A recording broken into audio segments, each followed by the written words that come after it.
You are listening to CEO Perspectives, a podcast by the Conference Board.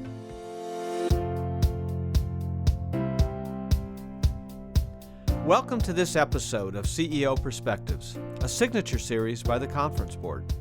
CEO Perspectives are conversations that take an objective, nonpartisan look at a range of timely topics that matter most to business leaders. To help make sense of these topics and how they'll unfold, we'll sit down with thought leaders and do what we do best at the Conference Board, provide trusted insights for what's ahead. I'm Steve Odland, the CEO of the Conference Board and the host of this podcast series. And in today's conversation, we're discussing a frustrating but also fascinating topic, customer service. Why does the quality of customer service feel like it's been declining year after year? Can technology and corporate innovation turn this around? Or are they part of the problem? Well, we'll find out because joining me today is Dr. Denise Dahlhoff, who's the Senior Researcher for the Consumer Marketing Communications Center at the Conference Board. Denise, welcome to the program.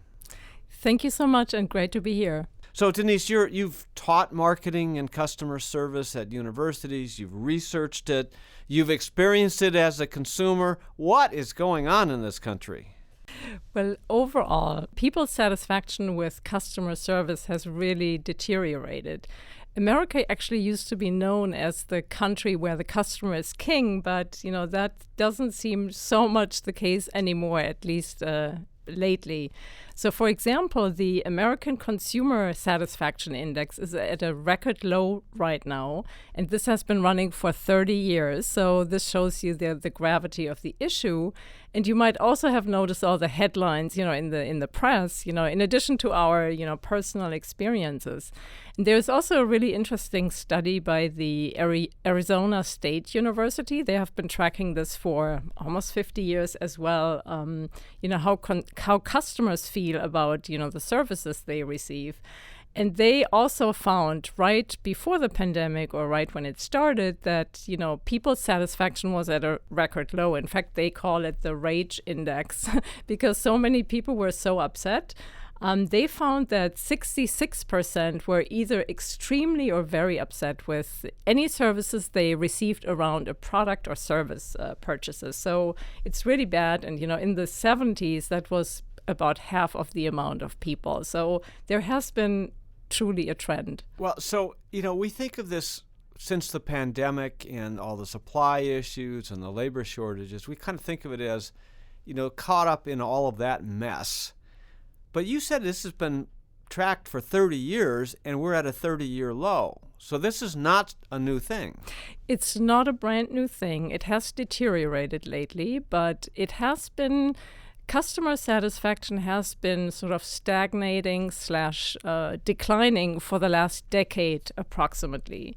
And what I've also noticed looking at data, it correlates with economic growth and a little bit also with M&A activity. When there is more market power, maybe there is less of a need to cater as much to customers, although, I couldn't establish that connection so well, but certainly with economic growth. So, for example, in downturns, you typically also see a dip in customer satisfaction. And that could be because companies are trying to cut costs. They invest less into customer satisfaction. That could have to do with that. But, lately, as you mentioned, there have been other additional issues with, especially with labor shortage. Well, so does that happen in the inverse? So if we're growing or in a growth period, that actually customer satisfaction goes up? Yeah, and you might, ask what's the chicken and the egg? Because there could be strong economic growth, and the U.S. has actually been very early in understanding this, that if you keep your customers happy, you have a happy business, right? You have higher profits, people stay more loyal, they stick with you, they tell their friends about you.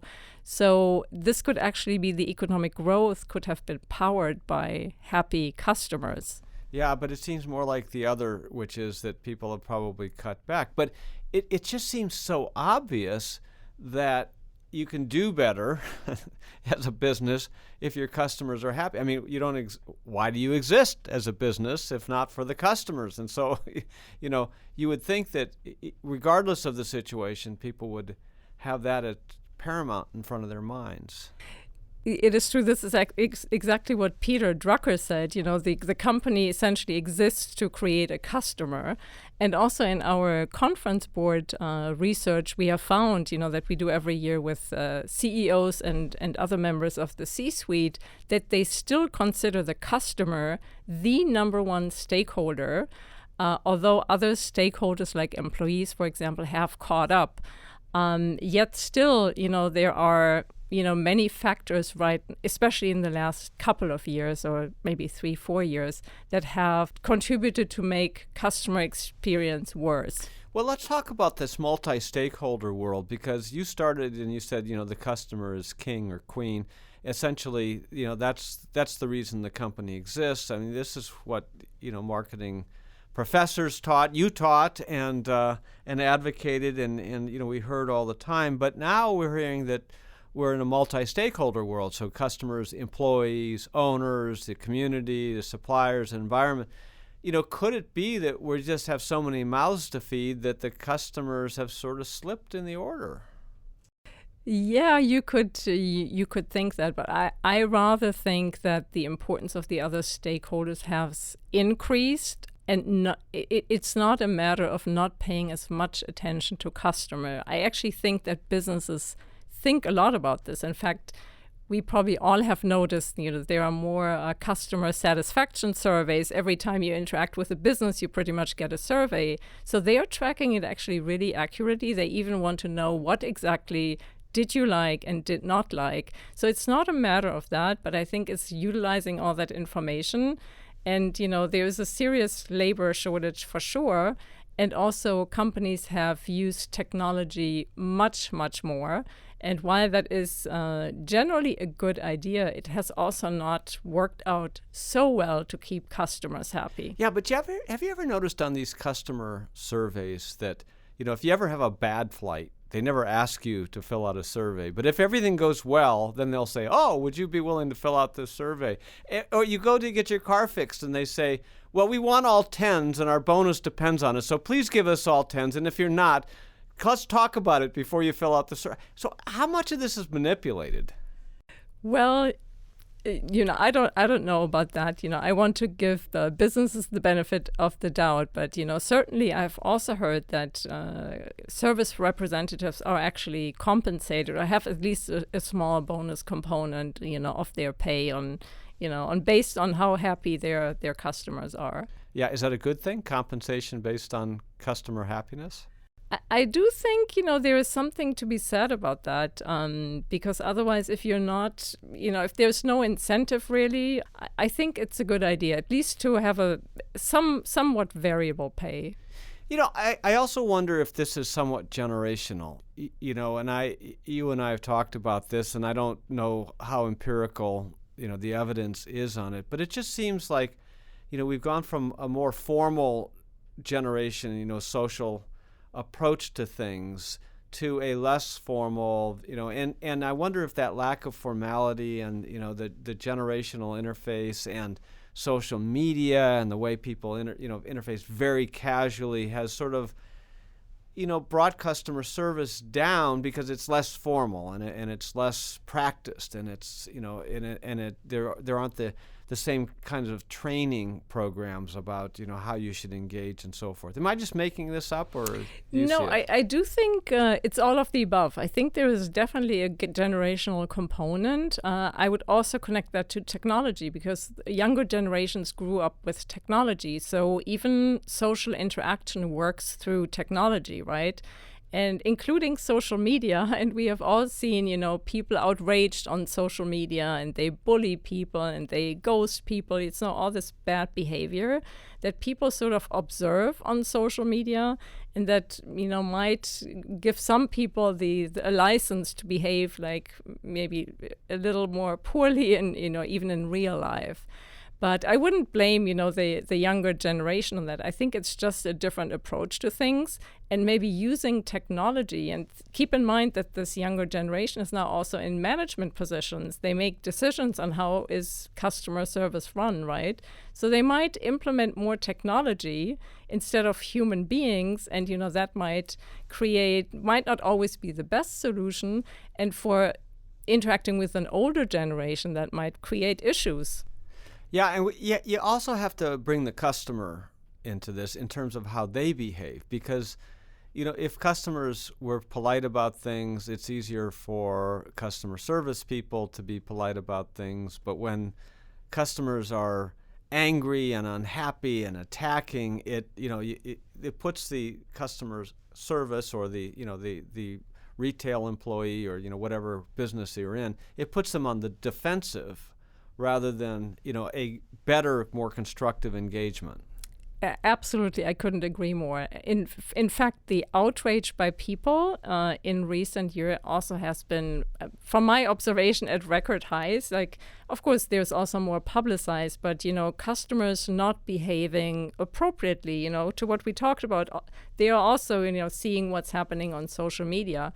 So a customer service representative handling these very difficult situations, that is tough. And this is not one situation a day. Maybe there's a lot of emotional energy that goes into a job like that, because keep in mind, you are keeping people happy.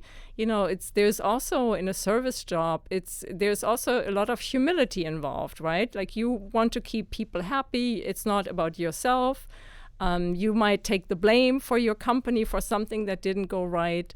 So it's an exhausting job. So to deal with difficult people then, makes it even more challenging. Well, you mentioned this notion of services, and, we've seen this economy shift from a primarily goods-based economy to a more balanced economy with goods and services. And services are more hands-on, they're more personal, right? Because it's the interaction of, people with customers. How has that affected all of this? Yeah, it's funny, actually. In the pandemic, we went from one extreme to the other. We first had a shortage of products, from toilet paper to foods to bikes and other supplies. And then, everything reopened. And then we went to the shortage of, in travel and in restaurants. And there's a labor shortage. So certainly people weren't happy in either state, but there's also often not an alternative, right? If you want to travel, you depend on certain airlines or on a hotel or something. So yeah, certainly. But the other thing about the pandemic has been that the empathy for service workers, especially the frontline workers, all the medical staff, people in retail stores, the delivery people, everybody was so appreciated, at the height of the pandemic. And I think some of that, is still there, but I think a lot of that credit has already been lost, because people are back to their lives, to their hectic lives. They are stressed out. And so I think some of that, I think the pandemic was a really nice sort of time where people showed more empathy for each other. We're talking with Dr. Denise Dahlhoff about the state of customer service in the United States. We kind of laid out the scope of the challenge, and next we'll dig deeper into the drivers and the possibility of a return to a higher quality service. We're going to take a short break and be right back. As you and your company monitor the latest wave of shocks that have battered the U.S. economy, the award-winning forecast team at the Conference Board now predicts a recession by the end of 2022. This recession will further compound the crises that have recently upended original expectations, from a deadly pandemic to a war in Ukraine and the highest inflation in decades. Yet, unprecedented crises also present unforeseen opportunities if you have a trusted, proven navigator by your side. With that in mind, and as the Conference Board has always done, we are providing you with daily, timely, and relevant content that will guide the business community through the economic storm. These trusted insights are being gathered on our website and are available to help your company master the challenges ahead. Visit us at conference-board.org/topics/recession. Then, on November 29th, join us for a live virtual briefing from our economists and other financial experts. It's complimentary to you and your colleagues. Register now on our website to hear the latest on weathering this economic turbulence. Welcome back to CEO Perspectives. I'm your host, Steve Odland, the CEO of the Conference Board, and I'm joined today by Dr. Denise Dahlhoff, the Senior Researcher of Consumer Research in our Marketing Communications Center. So, Denise, we've talked about, sort of the general decline, some of the possible reasons for it, and so forth. And you mentioned earlier the labor shortage situation. Now, I keep coming back to this decline that you've quoted over 30 years, and we haven't had labor shortages for 30 years. But, when you're short labor, it's hard to keep up the same kind of customer service. Yeah, absolutely. Labor shortage has been a huge part of this equation. First, during COVID, because of illnesses and people taking care of other people and, the anxiety about the virus. But now we also have a more systemic labor shortage, right? Because people have retired. They will be retiring. The boomer generation will retire. So, and immigration has gone down. So there will be, for the foreseeable near future, there will be a labor shortage. So we are, where we are, and this might not change anytime soon. So we have to think about new solutions. And again, companies have already used technology. I think it's improving that, that mix between technology and human interaction to find the right balance, especially for some groups that might prefer one over the other, especially human interaction, right? I mentioned older generation earlier, not to be stereotypical. There are many very tech-savvy older people, but some people don't like to use technology because of security concerns or because they're not as familiar with it. So to give those kinds of customers an opportunity to still interact and get service from a company, I think that's hugely important. Also thinking that the older generation may have more discretionary income. Yeah. We talk a lot about artificial intelligence or AI. Is there such a thing as artificial customer service you could just plug in and let it rip? Wouldn't that be awesome? Wouldn't that be great? Well, in the retail business, as you could go into a grocery store and you had, 20 different cashiers, and then you had people bagging your groceries, and, it was just a lot of help. And when the self-checkouts came in, obviously those people were taken out, and customer service scores declined as a result of that. So there was something about the human interaction, even though there were, negative interactions as well as positive interactions, but there was something about that human interaction which helped people to define, a higher customer service experience. It's hugely important. These daily interactions with, they call them familiar strangers, people that you regularly interact with, even if they're not your closest friends. But it's very important. And actually, many people enjoy these casual interactions on a daily basis. They feel rooted in their neighborhood. It's very important for mental health. It also, by the way, shows, the importance of businesses and people's social lives now, including at work, how the importance of an employer to people now that work, because it's a social environment. They talk with their employer about speaking up on social issues and so forth. So it's really these institutions and human interaction with companies is very important. Yeah, and not to go off on too far on a tangent, but remote work is a challenge to create the same kind of environment, because we fundamentally, deep in our DNA, are social beings, and that requires people to be together and to interact together, not just virtually, but also in person. And that has been very hard to engineer through technology as well. I know there have been many inventive companies that have come up with software and, rooms sort of that make you think you're in the same location. And I think that's all great as sort of a substitute and, maybe between touch points, in real life. But, ultimately it comes back to these social interactions, real social interactions, I guess. Yeah, real human beings. There's a commonly used scoring device called Net Promoter, and we've talked about what's happened with those scores. And Net Promoter was originally designed to track virtual kinds of customer interactions, but it's really being used more broadly. But what's happened to Net Promoter scores? It's still used. In fact, in all those customer satisfaction surveys, that's the number one question. Like, would you recommend, this business to friends? So apparently, companies still rely on it, although it has gotten less attention, I think, because people now companies switch more to the more in-depth information about, why, what did you like exactly, and why, and what did you not like, and why, to really be able to work on that. And again, credit to companies, I think they are trying to figure it out, and that's why they do all these surveys. You obviously were born outside of the U.S. and you've studied and worked internationally, as well as you've done a lot of work here in the U.S. So you're uniquely situated to comment on the U.S. juxtaposed to other areas of the world. What do you see?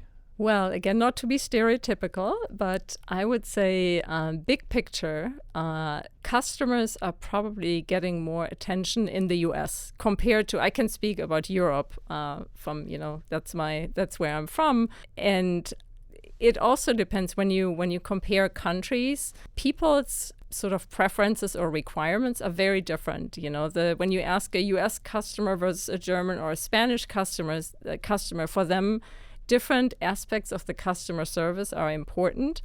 Well, give us some examples. I would say, so in the U.S., it's, the saying, the customer's always right. You can never, you can return items, for a long time. There are all these famous examples, somebody who took tires back to a Nordstrom store, which previously was a tire store, and Nordstrom said, our customer is so important, we'll take your tires back. Yeah, because they don't sell tires. But they don't tell. Yeah, exactly.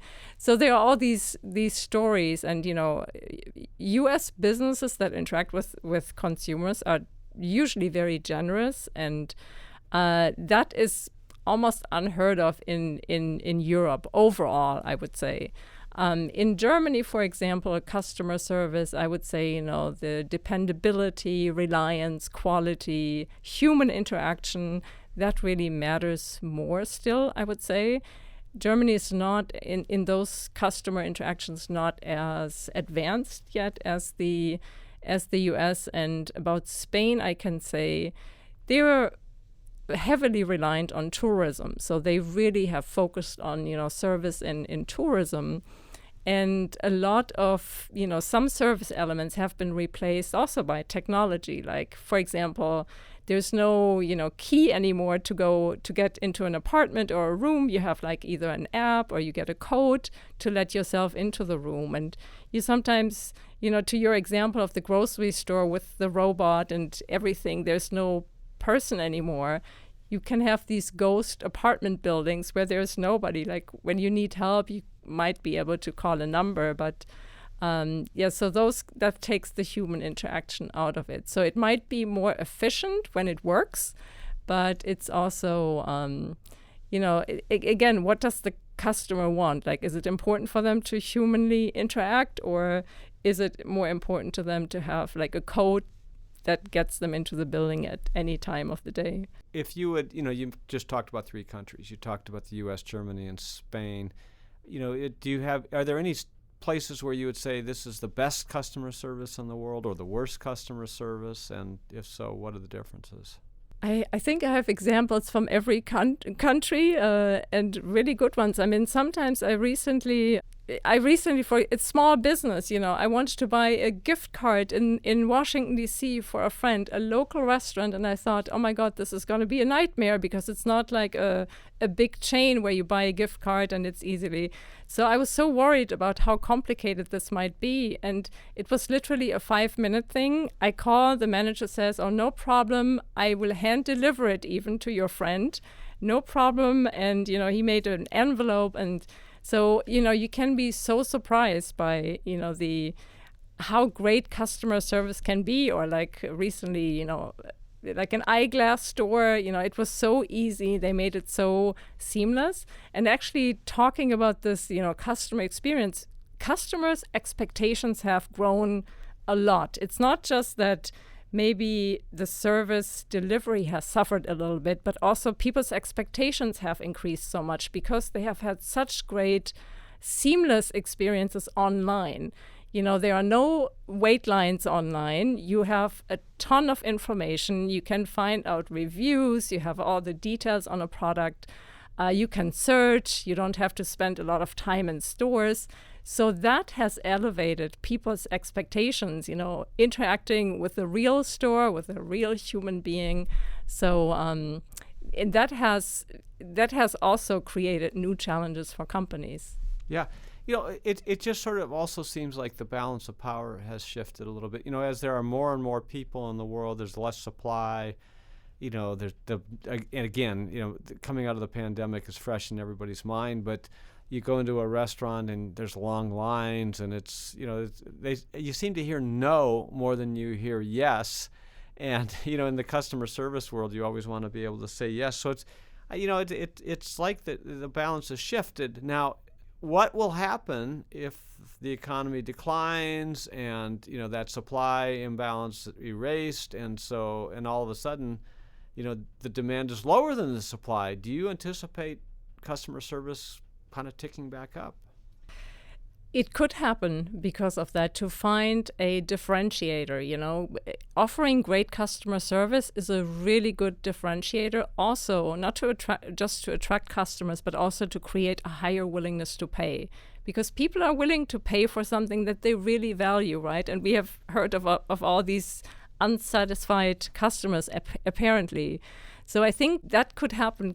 In general, the topic of competition. If you introduce like an inventive new company or like a provider that has a great customer service, that will spur action probably with your competitors. So that's an interesting point, because customer service can be an enormously positive or negative differentiator, but people have not been positioning themselves outside, you're right, of the virtual world, but the physical world has not really used customer service as a positive differentiator for a while. That is true. And now it is, I can see it. You walk into a store and you think like all these elements, features that you get online, it is so hard to replicate. So stores and have to... variety and... Yeah, and the stores have to position themselves as sort of complementary to online, right? Because otherwise you can only be disappointed. Yeah, well, and in sort of the old-fashioned e-commerce kind of an environment where you click and pick, in other words, you order online but you pick it up, it's really a depot, it's a distribution point rather than an experience point. So we used to always say in retail that you want a positive customer experience, but if all it is a point of delivery or a transaction point, it's not positioned as an experience. But it leaves a big gap for that, and it just seems to me that that people could come back and reposition themselves as the place for customer service. That would be a positive thing. Now, maybe, as you say, it's really the up and down the street, the mom and pops, that can do it better than the chains.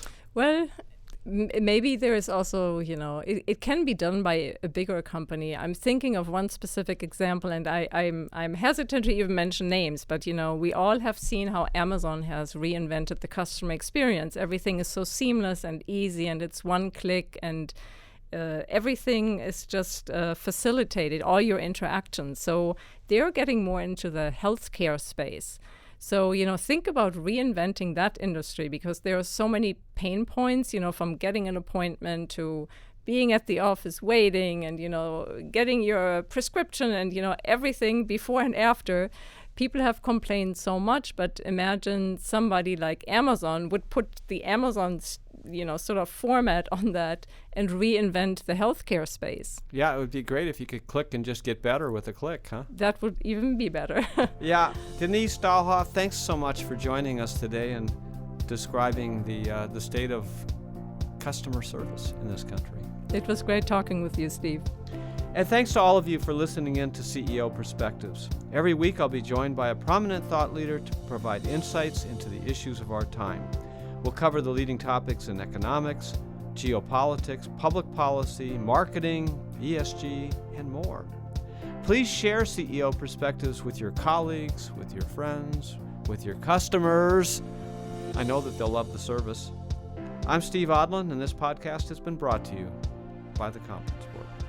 You've been listening to a podcast from the Conference Board, the indispensable ally that has helped businesses through war, recession, and economic transformation since our founding in 1916.